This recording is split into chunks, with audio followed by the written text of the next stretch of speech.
All right, a couple of things. First of all, Elon Musk speaking at an energy conference in Norway.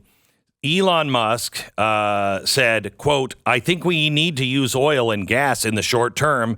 Otherwise, quoting, civilization will crumble." What is it going to take for people to understand that? Amid an energy crisis in Europe, which some anticipate will get much worse in the winter, high gas prices, and a grid rendered more unstable in the U.S. By the way, I have serious concerns about our grid. I think our grid can go out coast to coast. It wouldn't take that much. And when that happens, it could be weeks before we have everything back online. That is a disaster of biblical proportions. I mean, you want to talk about your refrigerators go out. What are you going to eat?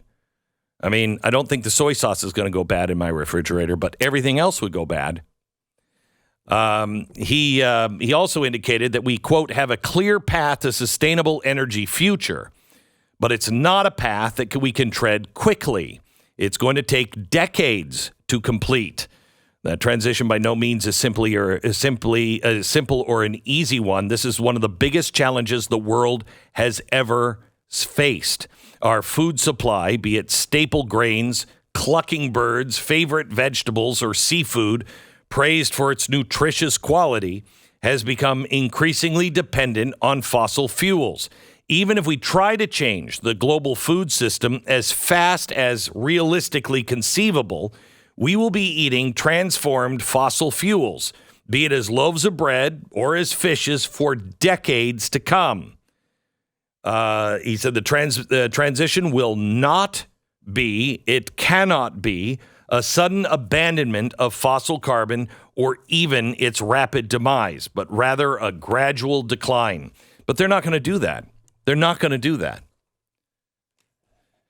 People, we have got to wake our friends and neighbors up, and we have got to go out and vote. We have to go out and vote. This is a dismantle. You saw what happened in Baghdad, and Biden denied it right at the beginning. No, we're not evacuating anybody at the embassy in Baghdad. Oh, really? Because there's the photograph of everybody getting onto the helicopters. That was just the helicopter Uber. They were going out to. Is that what it was going on to get some? Yeah, and this is the most secure, largest embassy. Yeah. In the world, in the not green just zone. ours, in the world. And there's pictures of people breaking into the palace and swimming in the pool, just like we saw.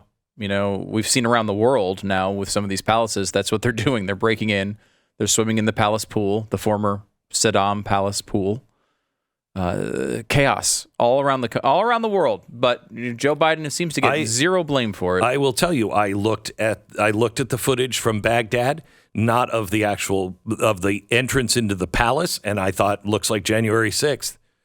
That's one image that we will never get back. We cannot make any more of those images. No. Cannot make any more of those images. Look at the way they've the used world this is one. going this way. Look at the way they've used this one already. Gosh. And there's so much more to come. All right, one other thing. And I say this with an awful lot of love and respect for the former president. I like the guy. We have strangely become friends. However, just because I'm friends and I like him and I'd support him as president, that doesn't mean I relinquish my thinking. There is a story that has come out now, and this is true. It's coming from him. He issued a statement. What was it, yesterday? I think it was yesterday, yeah. Why don't you read the exact statement?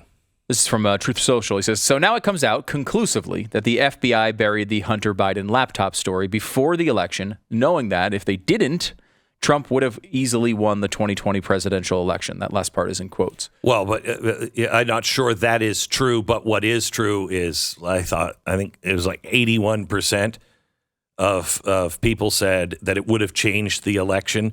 And I saw a poll after the election that said if I would have known about the Biden thing, I wouldn't have voted for it. There's a legit argument. Legit. And of course, this is one of the reasons we criticized it so heavily at the time. They were trying to, certainly the press was trying to manipulate the results. No, there. The FBI and everybody was. But at that time, we didn't have the FBI information.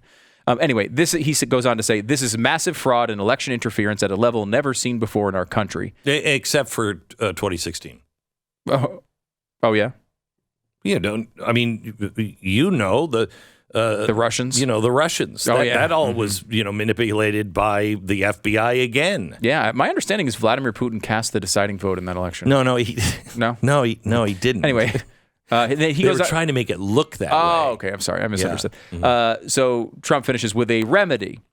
Declare the rightful winner, or, and this would be the minimal solution, he says, declare the 2020 election irreparably compromised and have a new election immediately.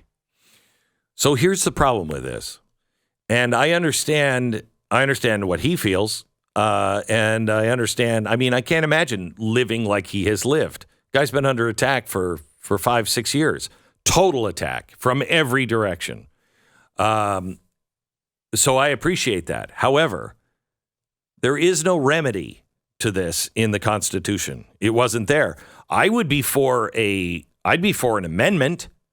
There wasn't anything about 4 terms, in the beginning, because we never thought we would need one until FDR. Nobody had the guts to run more than 2 terms because you think you're better than George Washington. It wasn't until the progressive era that people started to say, yeah, I do think I'm better than him. So we had to change that. But at this point, there is no remedy to that. If the election is completely fraudulent, there is no remedy. And I don't want to do anything that destabilizes things even more. You'd have to have real evidence presented by people that both sides could possibly agree on. Now, we're not going to get everybody on that. We won't. We won't get the diehard righties or the diehard lefties to agree. We won't. But those in the center, I think about 80% of this country, maybe 70%, over 50% of this country can look at facts and reason, I believe. There's just nobody out there that we all trust anymore. And until we have that situation, we need to overwhelm the ballot box because there is going to be cheating. So overwhelm the ballot box. And if that means, like, for instance, if the Republicans don't win the House this time, assuming everything stays the same, I'm going to have a really hard time believing that. I would be like, okay, all right, we've had enough, okay? But I don't know what that means. That just means we better have some people in our states that get very serious about cleaning up the ballot box. Very serious. Some states were.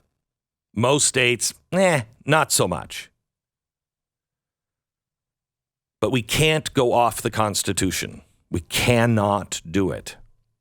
I don't want to become everything that they are, where the Constitution matters when it works in our favor, and it doesn't matter when it doesn't work in our favor. We cannot become the people that say, well, yeah, I know the Constitution, says that we can't do this, but it's really important. I know that, but that's what got us here.